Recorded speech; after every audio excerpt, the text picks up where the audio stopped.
So today we're jumping right into one of the most intense challenges in medieval history. How in the world do you capture a castle? Believe me, it was an epic undertaking of strategy, engineering, and just sheer will. I mean, really think about it for a second. Castles weren't just fancy palaces. They were military fortresses, engineered from the ground up to be nearly impossible to conquer. An attacking army couldn't just knock on the front door. Nope, they had to get creative. And that massive problem gave rise to the brutal art of siege warfare. So what exactly is a siege? Well, it is not a quick battle in an open field. It's much more like a long, grueling chess match. The whole strategy is to completely surround the castle, cut off all its supplies, food, water, everything, and then just systematically break down its defenses piece by piece. This wasn't a fight that lasted for days. We're talking months and sometimes even years. Okay, so if you're the one on the attack, what's in your toolkit? Let's get into the incredible machines they designed for one single destructive purpose, bringing those massive stone walls crashing down. First up, we've got the absolute king of siege engines, the Trebuchet. This was not your average catapult. This thing was a masterpiece of medieval engineering. And you can bet, for the defenders watching one being built just outside their walls, it was an absolutely terrifying sight. You know, the physics behind it are actually pretty simple, but so powerful. You've got this massive counterweight on one end of a long arm. When you release it, gravity just takes over, dropping the weight and whipping the other end of the arm upwards with incredible force, launching whatever's in the sling at the end. And what was in that sling?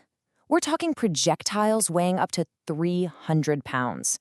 To give you an idea, that's like chucking a whole refrigerator over the castle wall. The sheer force of that impact, hitting the same spot over and over, could eventually just shatter solid stone. But attackers got gruesomely creative. Oh no, they didn't just throw rocks. They launched barrels of burning pitch to try and start fires inside the walls. And then there's the really grim stuff. In a nasty form of psychological and biological warfare, they would launch diseased animal carcasses over the walls to spread sickness and just destroy the defenders' will to fight. Okay, smashing walls takes a long time. What if you wanted a more direct approach? Say, right through the main gate. For that, you'd use a battering ram. It was basically this huge log on a frame, swung by a whole team of soldiers to build up this crushing momentum. The really clever part was its protective roof. Since defenders were dropping burning oil and rocks from above, the attackers would soak animal hides in water and drape them over the roof to make it pretty much fireproof. All right, so you've tried breaking the walls, you've tried smashing the gate. What's left? Well, there's really only one option left. Go right over the top. And for that, you needed the siege tower. These things were just enormous, mobile, wooden fortresses on wheels, often built to be as tall as the castle walls themselves. Teams of soldiers would push this beast right up to the fortifications, drop a drawbridge from the top, and storm the battlements to fight the defenders hand to hand. But of course, the people who built these castles weren't just sitting around waiting to be attacked. These places were marvels of defensive architecture, with every feature designed to counter a specific threat. So now, let's flip the script and look at the defender's playbook. It was like this constant medieval arms race, right? For every single offensive tool, there was a clever defensive counter. Attackers bring a battering ram, the defenders drop a portcullis, a heavy iron gate, right in their path. They roll up a giant siege tower. A deep moat filled with water stops it dead in its tracks. A trebuchet starts hurling giant stones. Well, castle walls were often built with a sloped base, called a talus, to deflect the impact. And you see these clever designs just everywhere in a castle. You've got arrow loops, those narrow vertical slits that let archers fire out while staying almost completely protected. Then you've got these wooden galleries up top called hoardings. These things gave defenders the perfect angle to drop rocks, boiling water, or, well, all sorts of nasty stuff on the attackers right at the base of the wall.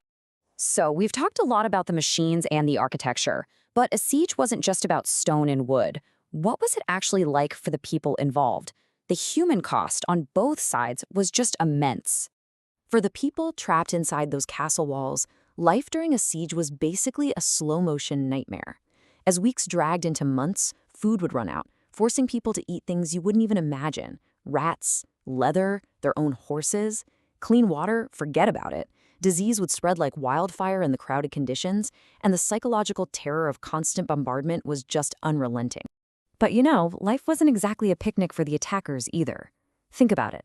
A siege army is like a temporary city that has to be fed and supplied, often for months on end. This whole thing required a massive logistical effort, a constant supply chain bringing in food, fresh timber for the siege engines, weapons. And if the defenders could sneak some riders out to cut that supply line, the whole siege could just fall apart. So this back and forth, this clash between huge stone walls and giant wooden machines, it defined warfare for centuries. But a new technology was just around the corner, one that was going to change the game forever. And that technology, you probably guessed it, was gunpowder. The moment cannons showed up on the battlefield, even the mightiest trebuchet suddenly looked like a toy. All of a sudden, smashing through a stone wall wasn't a matter of months of constant bombardment. It could be a matter of hours. And this timeline here shows that dramatic shift perfectly. See, back in the medieval era, high walls were your best friend because trebuchets launched things in a high arc. But cannons, they fired in a straight, incredibly powerful line. All of a sudden, those tall walls went from being a huge advantage to being a massive, easy target. The whole philosophy of defense had to change, and fast. Fortresses needed to get lower and a lot thicker. And just like that, the entire idea of a fortress had to be reinvented.